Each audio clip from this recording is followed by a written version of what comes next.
Eu estou aqui com o Dr. Juscelino de Medeiros, maior especialista previdenciário na questão de motorista de ônibus e caminhoneiro. Você tem pós-graduação, você estudou muito isso, né? Sim, primeiro eu me dirijo a você que está nos acompanhando nesse momento para falar um pouco sobre as questões que envolvem motorista e cobradores de ônibus, que é a minha especialidade nos últimos 30 anos.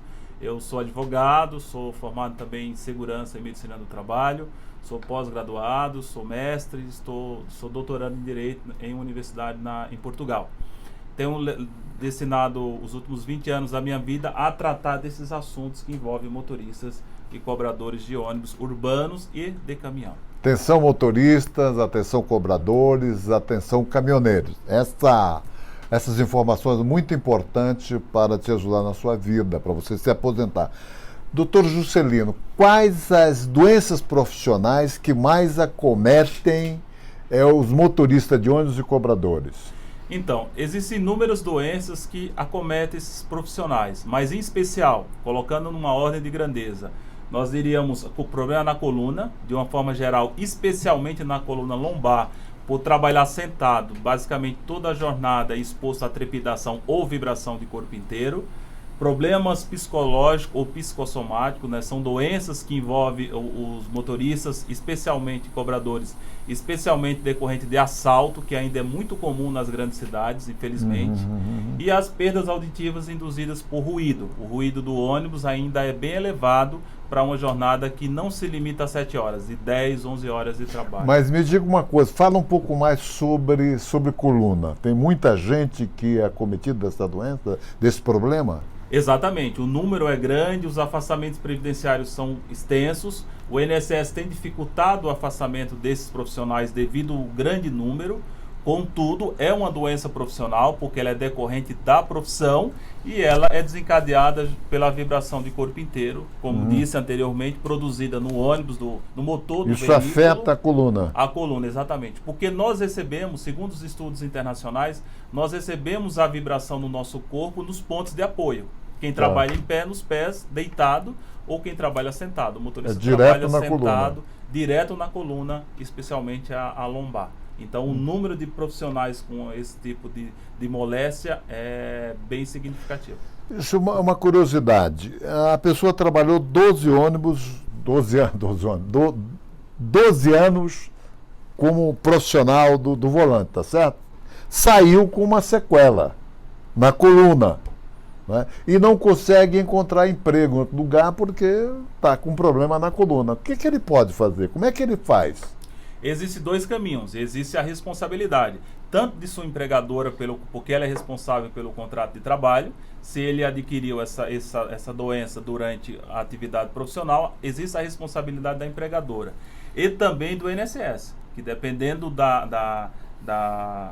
do tamanho dessa moléstia, cabe afastamento previdenciário, readaptação profissional, ou seja, se ele não consegue mais trabalhar como motorista, ser readaptado a uma outra função e, dependendo do caso, a aposentadoria por invalidez. Ele pode responsabilizar o empregador, abrir um processo de indenização contra o empregador? Exatamente, porque o responsável pelo pacto laboral, pelo contrato de trabalho, é o empregador.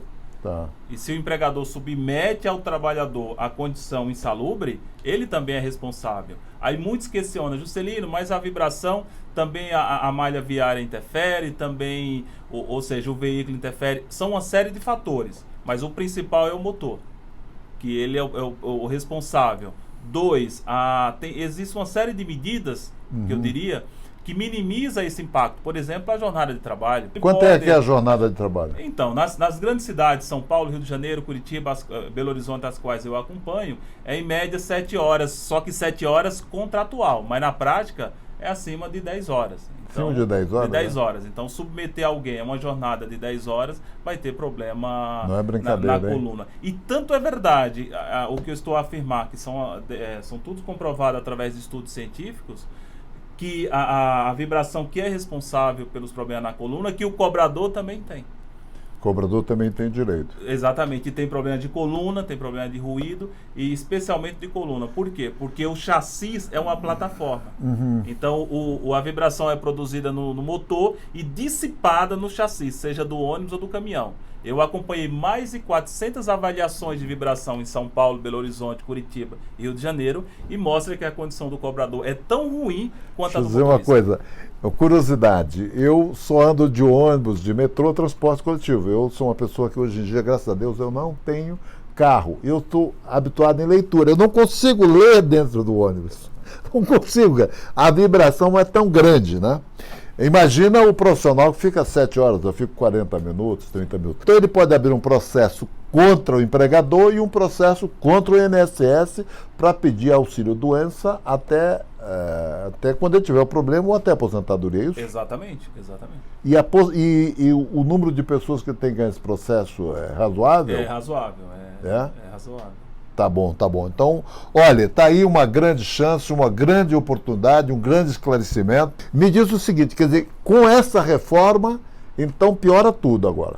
E muito, né? Porque, na verdade, a reforma, ela tende a prejudicar os vulneráveis, né? E como o motorista de ônibus, como a viúva, como outros profissionais que dependem da Previdência. Muito obrigado. Olha, compartilhe esse vídeo. Se você conhece algum motorista, conhece alguém que tem direito à insalubridade, compartilhe, porque isso pode ajudar. Tá bom? Celino, muito obrigado, viu? Obrigado, Medeiros, e obrigado a você que está a nos acompanhar.